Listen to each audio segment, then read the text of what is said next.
Buenos días. Cuando empezó la cirugía laparoscópica y pues viendo que si con cirugía laparoscópica podíamos quitarle el reflujo a un paciente, no era, ¿cómo se llama? Si comparábamos darle medicamentos a operarlo, pues decíamos es mucho más económico operarlo y va a quedar perfectamente bien. Sin embargo, a los 15 años se ha visto la incidencia de recidivas. Si ustedes operan un paciente a los 20 años y le recidiva a los 30 o 35, y las recidivas son peores que la enfermedad, que muchos se asocian a estrechez. Entonces, reoperar ese paciente es un problema. Cuando se reoperan ya 2 veces, empieza a haber mortalidad. Entonces, el entusiasmo por operar hiatos, hay que seleccionar los que de verdad necesitan. El que está bien con unas pastillas y no tiene ningún otro problema, ese ni lo toca. Aquí vemos de acuerdo con este artículo del doctor Smith, dice el número de funduplicaturas fallidas va en aumento. Casi todos los cirujanos nos gusta la cifra baja y nosotros estamos en el lado bajo, pero los pacientes nuestros van a ver otros médicos y esto en la literatura llega al 30%. Esto es de los que se estudian, porque las recidivas anatómicas es mucho más alto. Si ustedes tienen un paciente que está muy bien y le hacen una serie, puede ser que vean recidiva anatómica. Estos pacientes no hay que hacerles nada. El que tiene recidiva anatómica no hay que hacerle nada. El problema de la recidiva anatómica, ¿qué va a suceder con un paciente después de 10 años con la presión negativa intratorácica que va a ir prácticamente succionando ese fundus al tórax? Entonces, si esos pacientes fueron operados jóvenes, si los seguimos a largo plazo, después vemos las grandes hernias. Aquí vemos las causas de fallo, desmantelamiento parcial o total. El desmantelamiento se puede producir inmediatamente después de la operación. Si el paciente se los despierta el anestesiólogo pujando, es un problema. Si el paciente les vomita en el postoperatorio inmediato, por muy bien hecha la funduplicatura se las puede romper. Entonces, es muy importante que el paciente no vomite. Entonces, usar el antiemético que ustedes prefieran. Hay unos que son muy caros, que son muy buenos. La otra cosa importante, si ustedes le dicen, no te duele nada, si quieres, córrete la Olimpiada la próxima semana. Córrete los 20 kilómetros, 30 kilómetros. El paciente que hace abdominales tempranamente puede recidivar. Entonces, estos son detalles muy importantes que hay que tomar en consideración. Las indicaciones de cirugía antirreflujo antes de los 90 eran pobre respuesta a la terapia médica y complicaciones por el reflujo. Cuando hay complicaciones por el reflujo, pues no hay discusión de que hay que operar al paciente. Hay pacientes que vienen con estenosis, en la actualidad los vemos excepcionalmente con los medicamentos que tenemos, pero el que tiene estenosis tenemos que dilatarlo y hacerle la operación antirreflujo. Las operaciones antirreflujo se incrementaron de 4.4 por 100,000 a 12.4 en el 97. Con el abordaje laparoscópico la mortalidad bajó del 1.5 al 0.5. La esplenectomía, todos los que hicimos Nissen abiertos, pues de vez en cuando le damos un llegue al vaso. Y en aquel entonces la laceración mínima del vaso era esplenectomía. En la actualidad ha cambiado y probablemente 4% sería menos porque se puede controlar, se puede hacer hemostasia en el vaso con las nuevas sustancias que tenemos. A partir del 2000, los procedimientos antirreflujo disminuyeron en un 30% y para el 2005 bajaron en un 40%, pero en México van subiendo. O sea, estamos aprendiendo a hacer el procedimiento de una forma tardía y se está haciendo mucho. En el hospital donde yo trabajo se opera una cantidad de Nissen que yo creo que es una estadística más grande que los que se operan en Japón. O sea, esto se ha incrementado en forma en verdad inadecuada. Y basta tener un paciente con complicaciones para saber que, pues, que las complicaciones son tan serias que le pueden costar hasta la vida al paciente con la reoperación. Dice que las operaciones, por ejemplo, en pacientes de 30 a 49 años disminuyeron al 40%. Y en pacientes mayores de 60 en 12,5. Si tenemos un paciente ya adulto, o sea, mayor, y se hace la operación, si tiene 10, 15 años, probablemente pues, no veamos la complicación. Entonces, es un detalle importante. Las reintervenciones en los centros especializados se han incrementado un 25%. Esto fue lo que presentaron en el American College hace 2 años, no hace 4 años. La declinación de los procedimientos quirúrgicos se explica por la falta de efectividad de la terapia médica, su fácil adquisición sin recetario, al incremento en recidivas. Entonces, si yo sé que me va a recidivar, pues mejor me tomo mi pastillita. No hay que olvidar que el paciente que siente que se ahoga porque tenga reflujo ácido o no ácido, ese paciente es el que más se beneficia de la operación, porque va a poder dormir perfectamente bien, le cambia la vida. Entonces, yo no estoy en contra de que se operen, simplemente que se operen con una indicación precisa y muy bien estudiados. Los efectos colaterales de la cirugía, la disfagia a veces puede ser más incapacitante. Cuando uno tiene agruras, se toma una pastilla y se le quita. El peristaltismo por aerofagia, o sea, aumento y por lesiones nerviosas. No es raro provocar lesiones del nervio vago, aunque estén intactos. El calor utilizado, la energía monopolar cerca de los nervios, ustedes pueden producir una neuropraxia. Entonces, aunque esté anatómicamente intacto, puede tener problemas. Y hay pacientes que tienen problemas serios. Los procedimientos endoluminales prácticamente están en fase experimental y la mayoría no se usan. Empezaron a subir y en la actualidad se usan muy poquito, pero con el tiempo probablemente estos pacientes que recidivaron nos ayude una cirugía endoluminal y no meternos al tejido fibroso. Yo creo que esto es cuestión de esperar, pero en este momento no es lo indicado.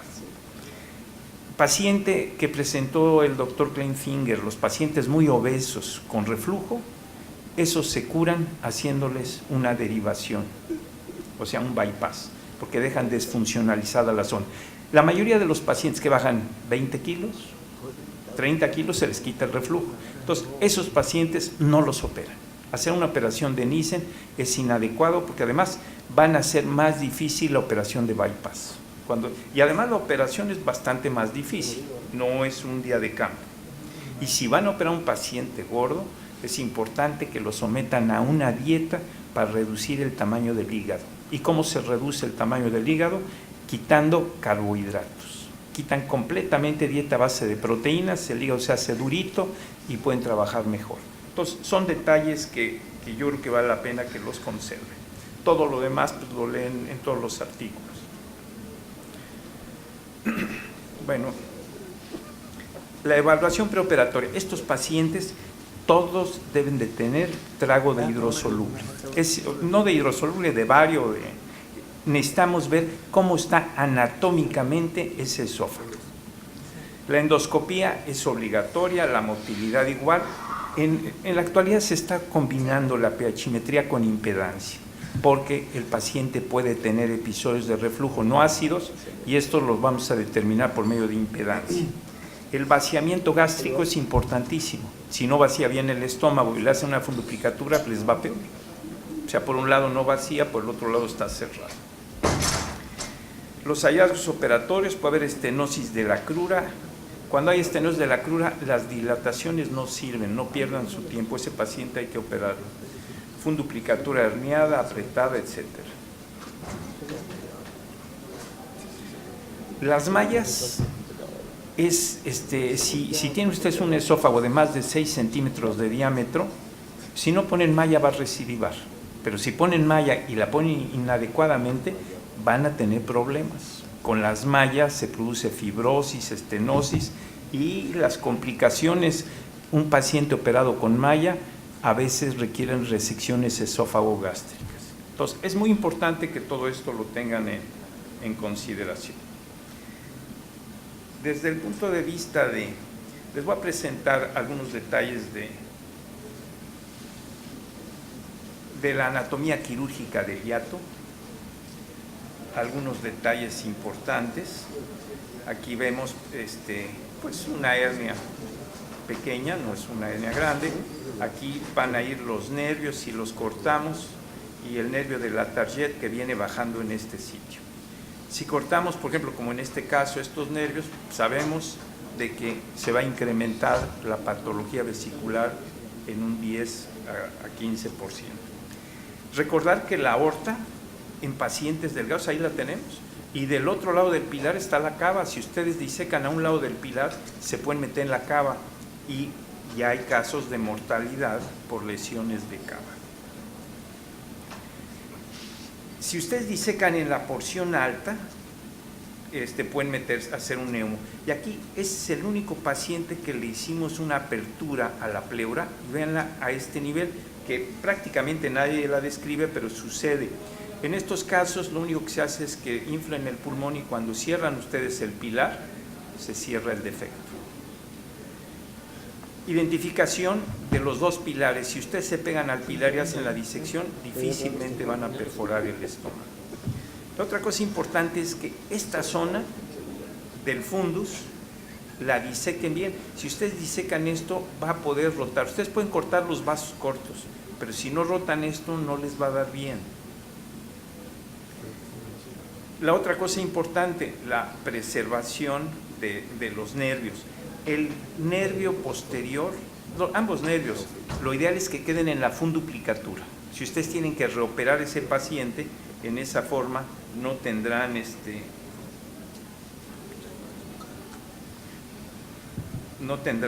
problemas de lesiones del nervio. Hernias un poquito más grandes. En estas hernias más grandes, si disecamos, aquí estamos disecando la parte del saco, es importante que lo seccionemos completamente. Si no seccionamos esta zona del saco, no va a bajar el esófago, entonces tiene que quedar libre. La disección de los vasos cortos, recordar que los vasos más superiores, a veces el espacio con el vaso es muy cercano.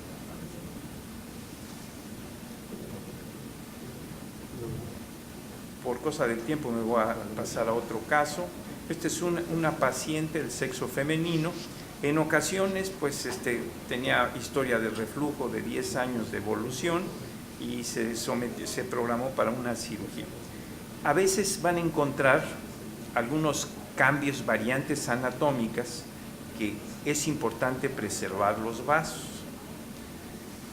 Aquí, por ejemplo, ven el vaso que está muy cercano, pero pues, la disección en realidad no tiene gran problema con estos instrumentos, pero vean la esplénica que cerca está. Aquí hace algunos años operamos un paciente que tenía un vaso colateral grande y no podíamos trabajar si no lo seccionamos, pero vean ustedes aquí la anatomía, ¿dónde están estos vasos? Esto si lo cortan seguramente el hígado lo van a deprivar de sangre. Y si lo quieren quitar, primero apliquen una pinza vascular y vean si hay cambios en el hígado. Lo ideal es no cortarlo, hacer la disección por arriba de esto. Les va a consumir un poquito más de tiempo, pero ese tiempo vale la pena para preservar la circulación. Este es un paciente joven que pues, viene por una cirugía que se va a ir al día siguiente y si acaba con una lesión hepática, pues no se va a ir al día siguiente y quién sabe cómo le va a ir el resto de su vida. Aquí vemos la membrana, está un poquito más gruesa. Es importante que disequemos y estamos viendo la ventana hacia el otro lado. Exagerar en hacer estas ventanas demasiado grandes tampoco es bueno, porque va a ser más fácil que recidiven. El cierre de los pilares, si ustedes preservaron esta parte de lo mejor el pilar sin que lo hayan traumatizado, va a tener mejores posibilidades de cicatrizar en forma adecuada.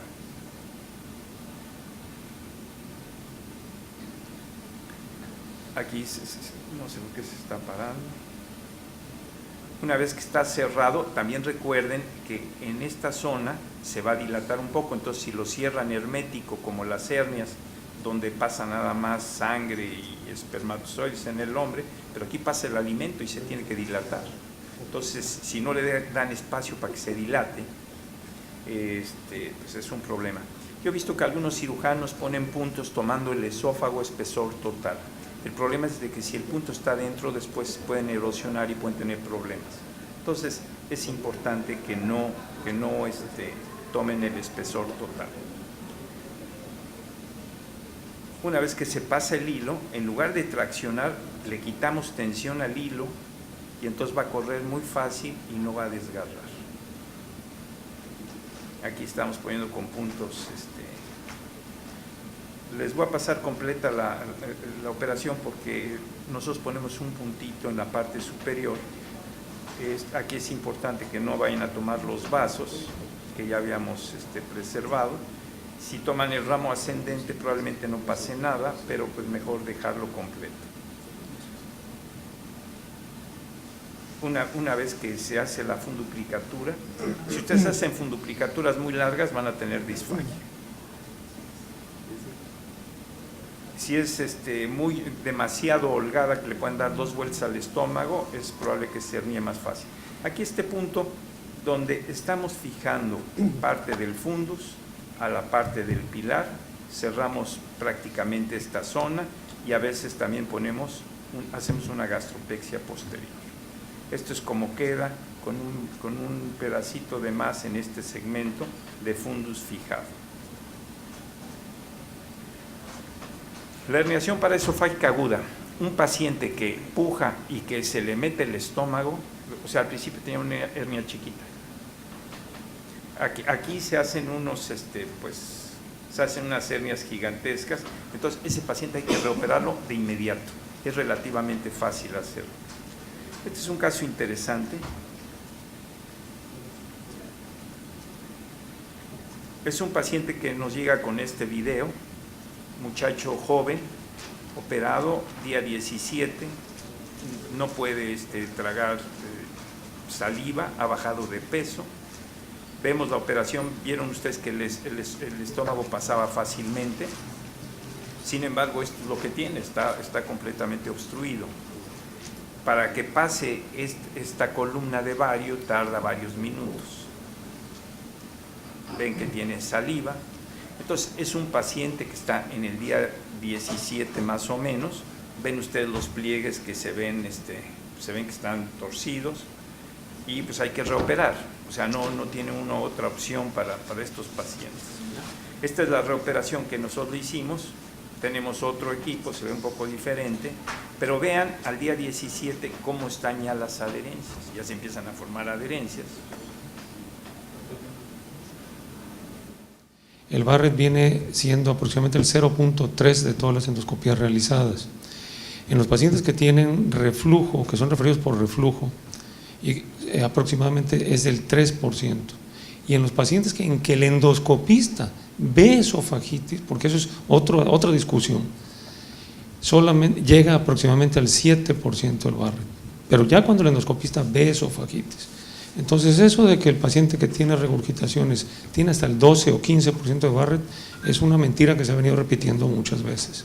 Muchas veces el Barrett se hace como un defecto de los endoscopistas, es decir, tiene Barrett y ni siquiera tiene biopsia. Acuérdense que el Barrett es una metaplasia intestinal.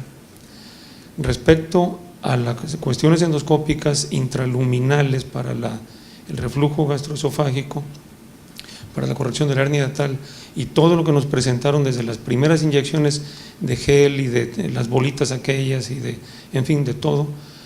A Toño de la Torre lo mandaron el año antepasado. Acuérdense que Gastro hace su curso de ecos, todo el que por cierto es la semana que entra. Y a Toño de la Torre le tocó hace 2 años ver en Chicago o en Nueva Orleans, no recuerdo, todos los trabajos que se presentaran de endoscopía respecto a hernia yatal. Y no se me va a olvidar que Toño, su primera diapositiva que pasó, dice: aquí está mi resumen de todos los trabajos que encontré. 0. Era un 0 que dibujó a lo largo de toda la pantalla. Entonces, los procedimientos endoscópicos hoy día estrictamente intraluminales solamente son los magnetos que están saliendo de hace un par de años para acá. Lo demás todo se ha abandonado. Gracias. Gracias, doctor. ¿Alguna pregunta? Sí, doctor. Yo pienso que esta etapa, o sea, yo lo dije durante la presentación, que en este momento no tienen lugar los procedimientos endoluminales ni los magnetos. Los magnetos hay que darles tiempo y tampoco, porque luego hacen disfagia o si no, no aprietan bien. Ese es un problema. Pero a futuro yo creo que alguno de los procedimientos se va a perfeccionar. Y si se llega a perfeccionar, el paciente que no quedó bien y que requiera alguna reintervención por algo de reflujo, probablemente sean útiles, pero en este momento que se quede en la parte experimental para los grupos que están haciendo trabajos prospectivos y otras cosas. Gracias, doctor Chuslev. ¿Alguna otra pregunta?